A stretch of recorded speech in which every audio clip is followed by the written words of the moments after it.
바로 이 광전 효과의 원인, 이유와 원인, 그리고 빛이 파동성인가 입자인가, 그 이유와 원인, 그 명확히 규명을 못하고 있는 원인들, 이런 것들을, 이런 사항들을 설명을 계속해서 드릴게요. 그러면 이제 그 광전 효과의 원인에 대해서, 즉 빛의 이중성의 원인에 대해서 나름대로 제가 연구한 바를 설명을 드리려고 하는데요. 지금부터 설명드릴 내용은 책이나 그 물리학에 있는 그런 내용들이 아니고 제가 나름대로 연구한 내용이 되겠습니다. 제가 나름대로 연구한 내용입니다만은 이 아랫부분에 적어놓은 이 현상들대로 실제로 나타나고 있는 자연현상에 거의 100% 정확한데요. 원인은 아주 간단한데 제가 이것을 논리적으로 설명을 좀 드리려니까 사실 좀 난감하기도 한데요. 모든 것을 이 책에 제가 다 기록을 하고 있는데 제가 설명을 좀 중구난방식으로 좀 드리더라도 여러분께서 좀 정리를 하여 이해를 좀 해주시기를 부탁을 드릴게요. 아까 그 빛은 전자기파와 광자, 여기서 광자라는 것은 제가 그 나름대로 이름 붙인 그 광자가 되겠습니다. 그래서 이 광자의 개념에 대해서 이제 지금부터 설명을 드리려고 하고요. 전자기파와 입자, 빛이 그렇게 이제 현대과학적으로 그 이중성이 있는 것으로 이제 그 해석을 하고 있는데요.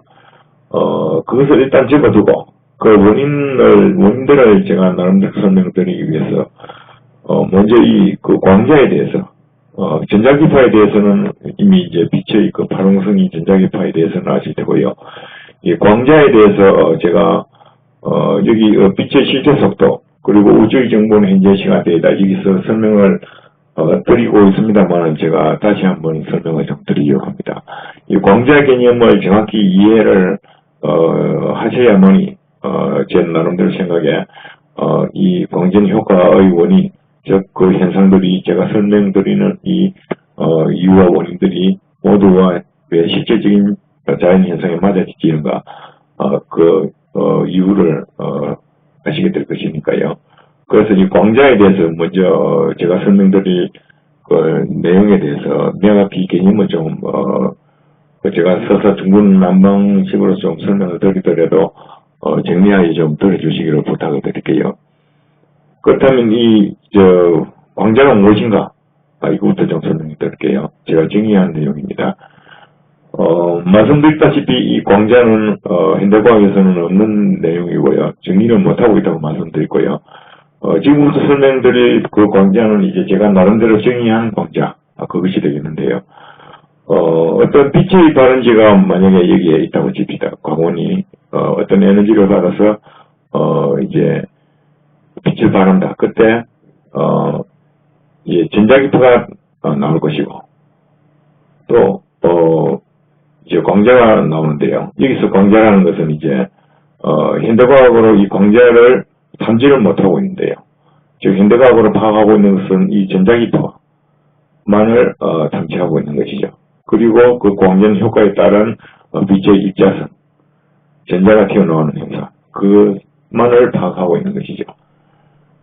이제 이 광자는 제가 여기 설명을 드리려고 이제 이렇게 그림을 그려놨는데, 이 그림에서 전자기파가 발생하는 그 이유에 대해서 먼저 간단히 좀 설명을 드리고, 그 다음에 이 광자에 대해서 설명을 드리려고 합니다.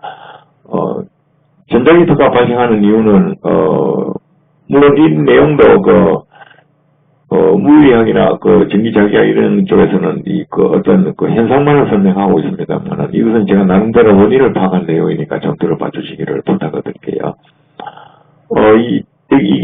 이것이 전자가 있고, 양자가 있습니다. 이것이 전기장입니다. 전기장이고, 전자나 양자가 진동을 하면은, 즉, 전기장의 세기가 변하면은, 그 에너지를 받아서 변하면은, 그 에너지의 여분만큼 자기장이 발생합니다. 물론 이쪽도 마찬가지로 자기장이 발생하겠죠. 근데 애초에 형성하고 있는 이 장은 전자와 양자 간의 질량체에 의해서 형성되고 있기 때문에 이것은 이탈하지 않아요. 그런데 이 전기장, 이 자기장, 즉 자기장을 감싸고 발생한 전기장이겠죠. 전기장을 감싸고 발생한 이 자기장은 어떤 형성된 근거가 없습니다. 이러한 전기장하고는 달리. 그래서 이것이 공중에 단독으로 존재를 해야 되는 그런 상황이 돼요. 그렇다면 이게 공중에 장이 단독 존재하려면은 할 수 없는 이유가 질량이 0이기 때문에. 장은 질량이 없습니다. 에너지이지만은 질량이 없어요. 현실 세계에서 존재가 가능한 그 개념으로 볼 때 질량으로 존재를 하든지 또는 에너지로 존재를 하든지 둘 중에 하나로 존재를 해야 되겠죠. 즉 질량 등과 에너지 그 공식의 개념에 따라서요. 질량도 아니고 에너지도 아닌데 존재를 한다. 그것은 현실 세계의 문제가 아니라고 제가 예전에도 말씀드렸었고요. 즉 소위 말해서 그것은 뭐 귀신이나 영이나 이런 것밖에 안 되는 것이고요. 그러니까 현실 세계에서 존재 가능한 개념으로 볼 때 질량으로 존재하든지 에너지로 존재하든지 둘 중에 하나가 된다는 것이죠. 그러니까 이 전기장은 장은 질량이 0이니까 질량이 0인데도 존재를 한다. 그것은 에너지를 해야 되는 것이죠. 그래서 이 장이 에너지를 받아서 생성이 되는데 공중에 단독 존재가 불가한 것입니다. 말씀드린 대로 질량이 0이기 때문에 질량이 0인 상태에서 존재를 단독적으로 할 수 있다. 그것은 현실 세계의 문제가 아니겠죠. 그것은 말씀드린 대로 귀신이나 영 이런 것밖에 안 되겠죠. 그래서 질량이 0인 채로 단독 존재가 불가하기 때문에 사라지려고 하겠지. 이것이 사라지려고 하니까 에너지는 보존해야 합니다. 그러니까 그 에너지를 보존하는 방식이 전기장을 유도를 해서 보존을 한다는 것이죠. 이 장도 질량이 0이기 때문에 단독 존재가 불가합니다. 그래서 사라지려고 하겠죠. 마찬가지로 이 장도 그러니까 에너지는 보존해야 되니까 다른 전기장을 유도해서 에너지를 보존한다는 것이죠.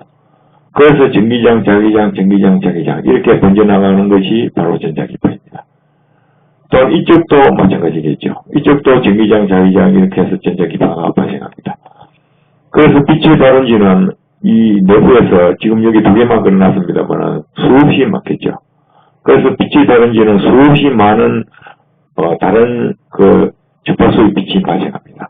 다양한 빛이 발생한다는 것이죠. 애초에 빛의 다른지에서는 이것들이 이제 진행을 하다가 하는 과정에서 합쳐지고 반발하고 같은 방향의 장에서 반발하고 그리고 서로 같은 방향의 장은 서로 흡인하고 반대 방향의 장은 서로 반발하고 그래서 합쳐지고 서로 반발하고 여러 가지 행태로 자기들끼리 어떤 현상을 이루어 가지고 요 빛이 다른 지에는 아주 센 빛도 나오고 약한 빛도 나오고 다른 주파수 빛도 나오고 즉 주파수가 다르다는 것은 빛의 색깔이 다르다는 것입니다. 그리고 빨간색, 파란색, 노란색, 가지각색의 광원에서는 애초에 나온다는 것이죠. 그런데 우리 눈에서는 되게 왜 한 가지 색깔로 보이는가? 그것은 이런 장들이 서로 합쳐지거나 서로 반발하거나 또는 약간의 서로 아무튼 여러 가지 현상들이 서로 겹쳐져 가지고 우리 눈에는 거의 한 가지 색으로 보인다는 것이죠. 그래서 만약 폴리움을 가지고 분광을 한다면 이제 빛이 각각의 색깔이 나오는 것이죠. 이제 빛을 모두 서로 합쳐지면은 이제 서로 흰 색깔로 보이는 것이겠죠. 근데 만약 여기다가 뭐 빨간 강원을 씌웠다 그랬다면 빨간색이 되는 것이고요. 그래서 빛의 다른지에는 애초에 수많은 대개 보면은 물론 특정 주파수의 빛을 발생하는 그런 강원도 있습니다만 대개적으로 거의 수많은 다양한 빛이 나온다는 것이죠. 이제 종류에 따라서 물론 특정한 주파수의 빛이 많이 나오는 경우도 있겠지만 주파수가 다른 경우에는 서로 간섭하지 않다는 것이죠.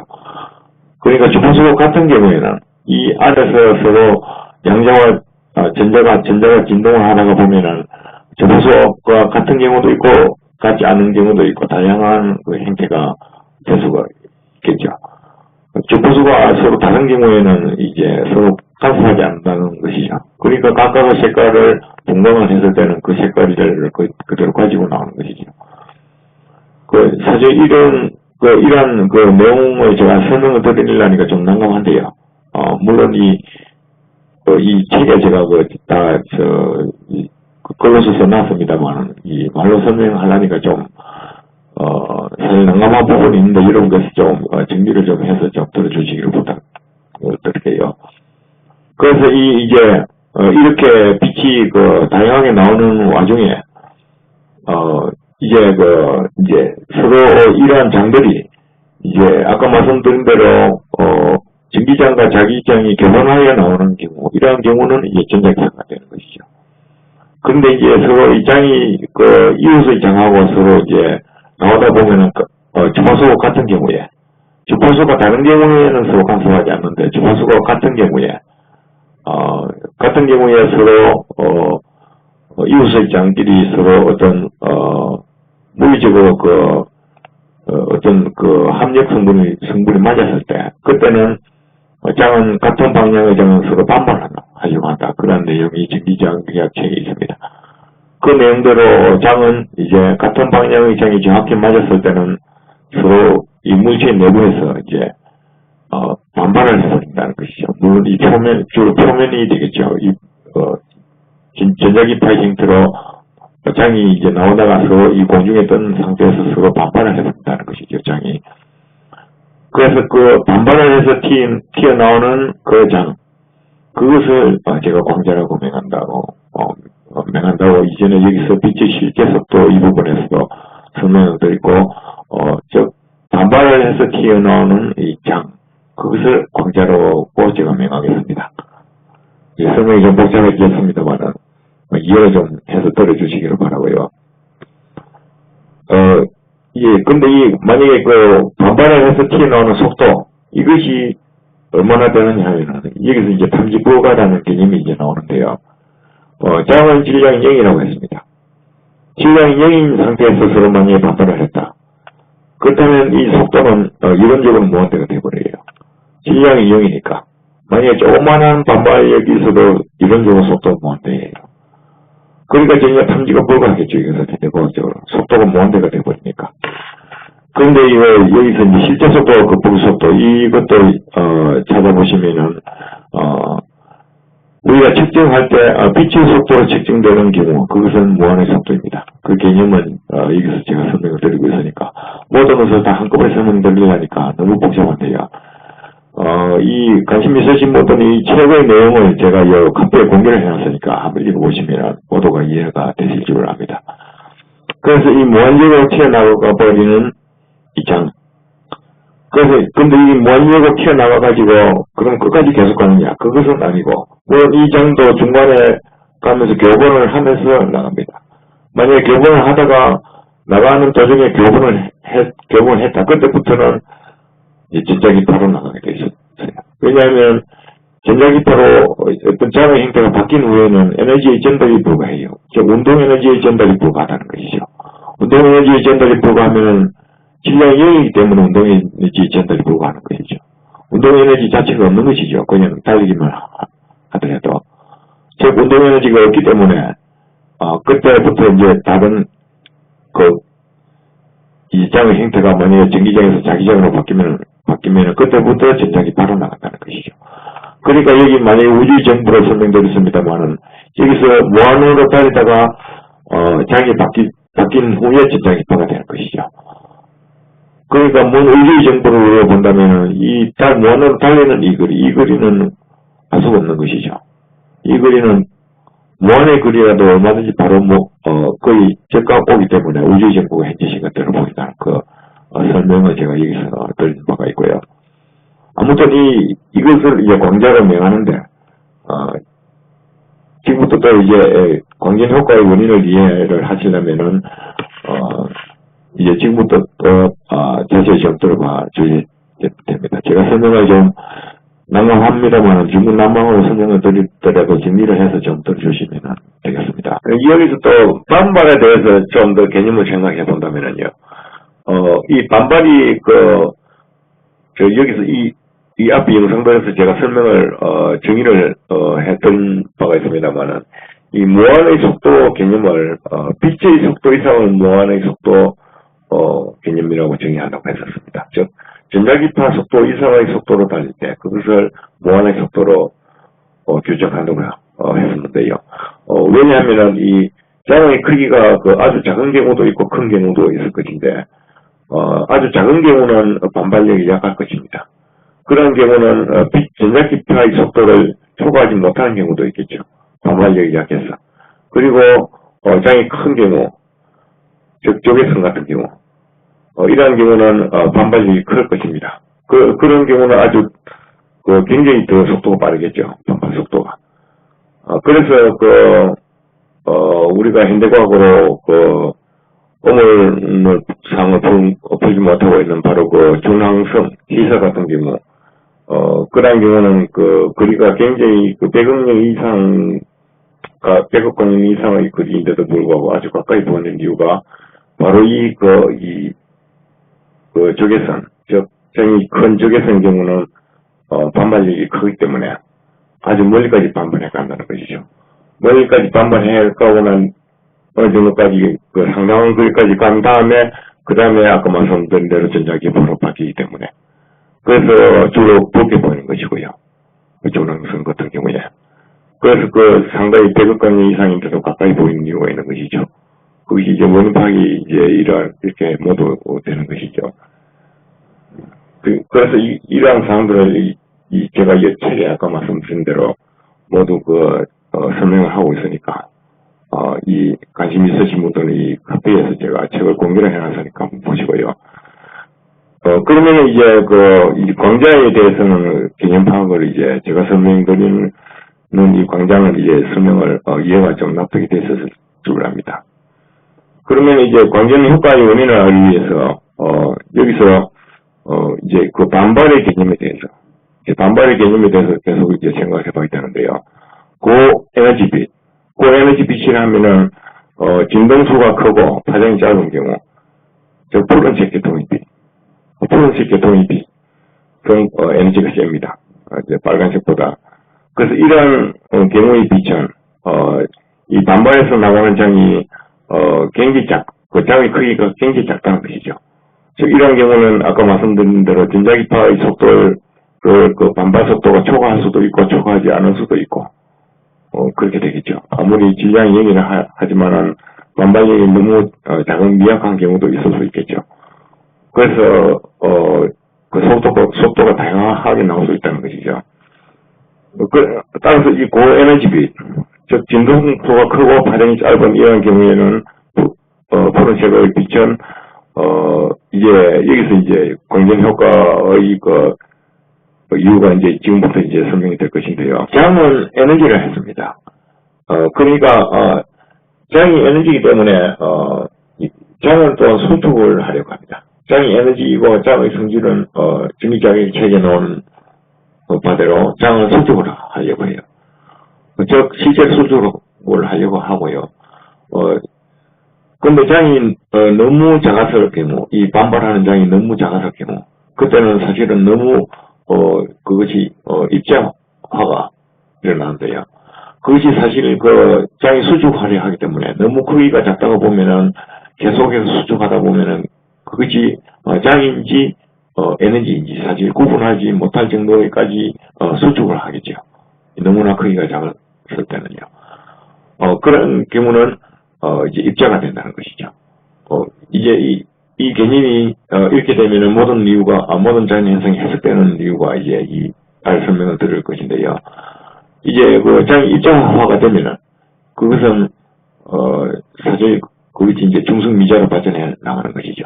중성미자라는 것은 이것이 현대과학으로 아직까지 중성미자가 무엇인지 밝히지 못하고 있는데요.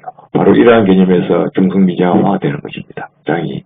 즉 중성미자라는 것은 그야말로 중성인데요. 즉 장이 뭉친 경우죠. 즉 이러한 경우에 전기장이 뭉친 경우도 있고 자기장이 뭉친 경우도 있고 그러니까 중성미자는 두 가지 종류밖에 없습니다. 또 한 종류가 변하는 경우 전기장과 자기장이 계속 교분을 하겠죠. 형태가 변하는 경우 그러한 경우 세 가지밖에 없는 것입니다. 중성미자가. 그러니까 장이 계속해서 너무 작아지다 보니까 이제 중성미자화가 되고, 중성미자는 질량이 있습니다. 그래서, 여기 바로 이 공식에서요. 이 공식은, 이꼴 MC 자성을 여기서 제가 이제 풀어서, 비투자율과 비유전율, 비유전율이 아니고 진공중의 유전율과 진공중의 투자율, 이것을 곱방값이 매크로웨어의 전자기 이론에서 전기자기학에서 이제 빛의 속도가 나오죠. 여기다 루트를 씌우면 빛의 속도가 되는 것이죠. 바로 이 MC 자성에서 이러한 공식을 유도를 해내고 있어요. 즉, 이것이 이제 중성미자의 질량이 되는 것이죠. 이것은 에너지는, 이제 이 MC 자성에서 에너지고요. 빛이 가진 에너지죠. 그러니까 중성미자는, 이렇게 이제, 정의를 할 수가 있겠죠. 중성미자는 질량이 있는 이유가, 진공중의 유전율, 진공중의 투자율. 이것은 0이 아닙니다. 이것도 0이 아니고 에너지도 0이 아니지요. 0이 아닌 것끼리 곱하면 0이 될 수가 없습니다. 그래서 중성미자는 질량이 있는 것입니다. 질량이 있다고 실제적으로 밝혀졌고요. 아주 미약하지만은. 그래서 이 중성미자의 질량을 이렇게 계산해보면 이제 나올 수가 있는 것이죠. 그래서 장이 너무 작아져서 입체화가 일어나면은, 그때부터는 이제 중성미자로, 이제 변해서 광원에서 나온다는 것이죠. 즉, 이런 중성미자가 많이 나오는 경우에는, 어떤 경우에 이제 많이 나오느냐면은, 에너지가 아주 센 빛, 그리고 핵분열이나 핵융합 같은 고에너지 빛이 발생된 경우, 이런 경우에는 전자도 많이 나오고 중성미자도 많이 나와요. 중성미자가 이제 여기서부터 해석이 되는 것이 중성미자가 튀어나오면서 전자와 부딪힌다는 것이죠. 이 중성미자가 여기서 질량이 아주 작지만은, 이것은 사실 전자에 비하면은 아주 작은 질량입니다. 이제 태양과, 탁구공, 이 정도의 비교만 하는 그런 이제 사이즈겠죠. 탁구공보다는 좀 클 것입니다만. 그래서 이 중성미자가 거의 속도가 거의 너무나 빠른 속도이기 때문에 전자가 질량이 크더라도 전자와 부딪히면은 이제 전자가 튀어나올 수 있는 것이죠.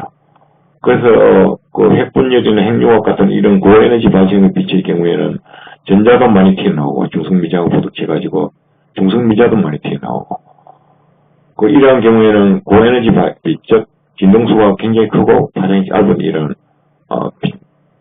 빛이 발생하는 경우의 이야기죠. 그런 경우는 중성미자도 많이 나오고 전자도 많이 튀어나오는 것이죠. 이런 이유로 인해서요. 그래서 이제 만약에 이제 광전 효과에서 이런 여기 써놓은 대로 제가 아무리 강한 빛을 금속판에 씌워도 장의 입자가 일어나지 않는 빛은 광전 효과가 발생하지 않는다. 파동의 장을 아무리 강한 빛을 씌워도 광전 효과가 일어나지 않는 이유가 바로 그 광전 효과에서는 특정 주파수, 그 특정 주파수보다 커야 진동수가 큰 빛을 씌워야만이 광전 효과가 일어나는 이유가 바로 이 장의 입자화가 되는 빛 이상을 띄어야 된다는 것이죠. 그래서 이제 이것도 이제 해석이 되는 것이죠. 근데 이 중성미자에서 또 한 가지 설명드릴 것이 현대과학에서 중성미자를 이 우주의 어느 별에서 떨어져 나온 이러한 개념으로 해석하고 있는데요. 이 개념을 제가 설명드리려니까 시간이 좀 긴데, 이것은 뒤에 설명드리기로 하고, 아무튼 이 중성미자를 해석을 잘못하고 있어요. 현대과학에서. 물리학적으로 전혀, 해석을, 물리학적으로 성립되지 않는 조건으로 해석을 할 수 있어요. 그래서 이 중성미자는 이렇게 해석하지 않으면 해석이 안 돼요. 즉, 중성미자가 별에서 떼어놓은 어떤 개념으로 해석을 했다가는 물리학적으로 안 맞는 이 자연현상적으로 안 맞는 현상이 발생해요. 그것은 제가 여기서 설명을 드리고 있습니다만 설명이 길어져서 여기서는 생략할게요.